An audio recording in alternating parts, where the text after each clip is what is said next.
Chapitre 3 Ma libération. Ma bonne conduite me permit de gagner la faveur de l'empereur et de sa cour, du peuple et de l'armée. J'avais fait alors de grands progrès dans la connaissance de leur langue. L'empereur voulut me donner le spectacle de jeux et de danses dans lesquels ces peuples surpassent tous ceux que j'ai vus.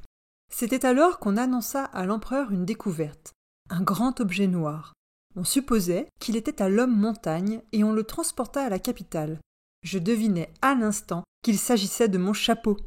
Il arriva le jour suivant, pas en aussi bon état que je l'aurais désiré. On l'avait percé de trous, fixé à une corde et traîné par 5 forts chevaux. Un jour, l'empereur me pria de me tenir les jambes écartées comme le colosse de Rhodes et ordonna à ses troupes de défiler en ordre en passant entre mes jambes. De jeunes officiers levèrent les yeux en passant au-dessous de moi. Il faut l'avouer, ma culotte étant alors en si mauvais état, elle leur donna l'occasion de rire.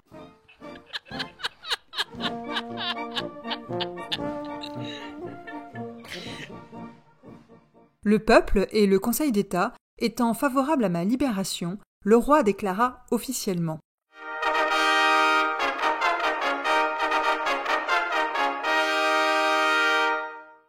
L'homme montagne est libre, mais il ne sortira pas de nos vastes États sans notre permission. Il bornera ses promenades à nos grands chemins. Il sera notre allié contre nos ennemis de l'île de Blefuscu et fera son possible pour détruire la flotte qu'ils arment actuellement pour faire une descente sur nos terres.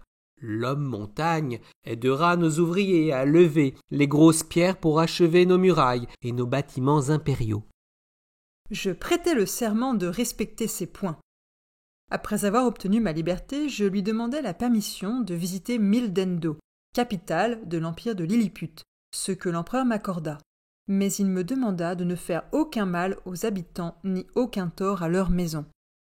Je marchais très lentement et de côté par les 2 rues principales, de peur d'endommager les maisons ou d'écraser des gens qui seraient restés dans les rues de Mildendo. Les balcons et les fenêtres étaient remplis d'une si grande foule que je jugeais la ville très peuplée. Cette ville forme un carré exact. 2 grandes rues qui se croisent la partagent en 4 quartiers égaux. Le palais de l'empereur est situé au centre, où les 2 grandes rues se rencontrent. Il est entouré d'une haute muraille. Sa Majesté m'avait permis de l'enjamber pour contempler son palais.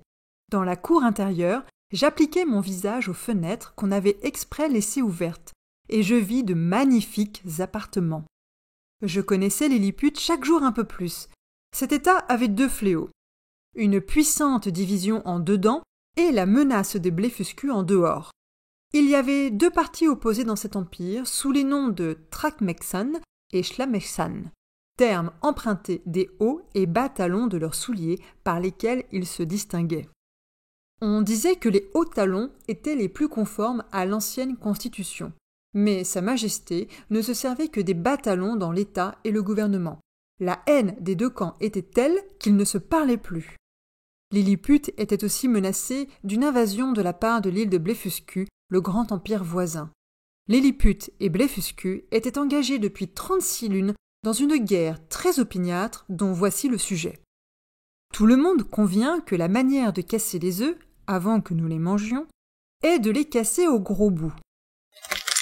Mais l'aïeul de Sa Majesté, pendant qu'il était enfant, sur le point de manger un œuf, eut le malheur de se couper un des doigts. Son père ordonna à ses sujets de casser leurs œufs par le petit bout. Le peuple fut si irrité qu'il y eut des révoltes, car des milliers de Lilliputiens, gros-boussiens, ont préféré mourir que de casser leurs œufs par le petit bout. Ils s'exilèrent à Blefuscu, ce qui avait entraîné la guerre.